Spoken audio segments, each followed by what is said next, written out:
তোমাকে এভাবে সমস্ত কিছু মুক্ত করে আমার নিত্যদান গৌরব বৃন্দাবন তোমাকে আমি আজকে তাহলে এখন বুঝুন ভগবান যে আসলেন, আমরা প্রথম থেকে আসলাম যে কার শেল্টার নেওয়া উচিত। ভগবানকে আমরা যাতে একটা দরিদ্র গরিব মনে করি, না মনে করি, ভগবানের কাছে কি যাবে আমাদেরকে? ভগবানের দেওয়াতে কিছু নেই। ভগবানকে তো আমরাই খাওয়াচ্ছি, আমরাই করাচ্ছি, মন্দিরে তো আমরাই পরিচালনা করছি, এরকম নয়। আমরা হচ্ছে উপলক্ষ মাত্র।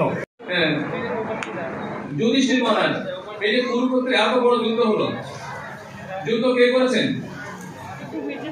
মনে হচ্ছে পঞ্চপাণ্ডব যুদ্ধ করেছে। ভগবান আগেই বলেছে পঞ্চপাণ্ডবকে, যা কিছু করার আমি করেছি, তুমি করো উপলক্ষ মাত্র।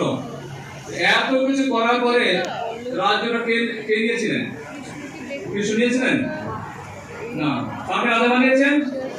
এটা হচ্ছে ভগবানের বৈরাগ্য, আমাদের শেখাচ্ছেন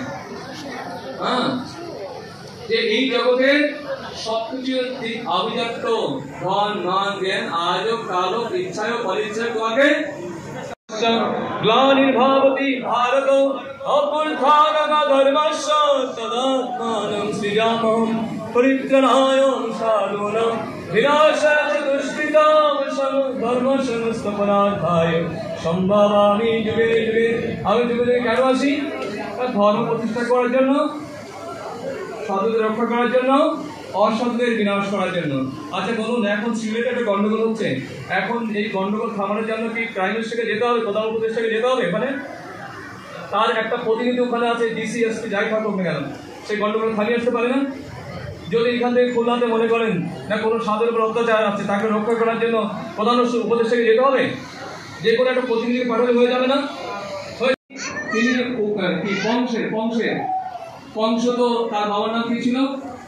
উগ্রসেন, তাই না? জোর করে তার বাবার রাজ্যকে ছিনিয়ে নিয়ে তিনি রাজা হয়ে গেলেন। কিন্তু পরবর্তী যখন ভগবান 11.5 বছর পরে, অর্থাৎ বৃন্দাবন থেকে মথুরায় গেলেন, 12.5 বছর পরে মথুরায় গেলেন, মথুরায় গিয়ে কি বললেন? যুদ্ধ করে কংসকে পরাস্ত করে রাজা কে হলেন? আরে কিছু বলুন, রাজা কে হয়েছিলেন? ভগবান হয়েছিলেন কৃষ্ণ। কেন? তিনি যুদ্ধ করে রাজ্য জয় করেছেন, কিন্তু রাজা হতে পারতেন। কাকে রাজা করেছিলেন? উগ্রসেনকে। তার বৈরাগ্য দেখুন। আমরা যদি কষ্ট করে কিছু পাই, আরেকজনকে দেবো কি? এত সহজ না।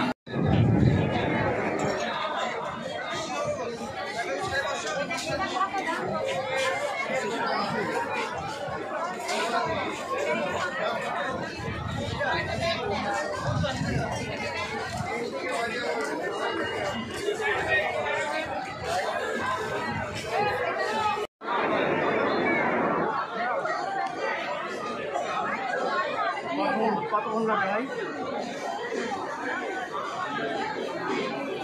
কতক্ষণ লাগে এই ধানকে?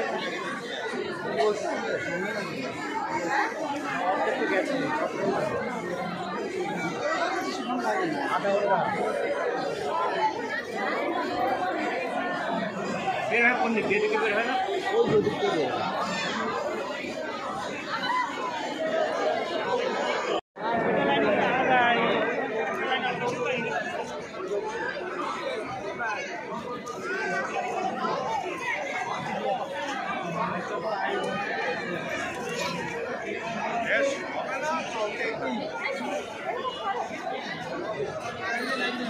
हरे कृष्ण ठीक है भाई अपने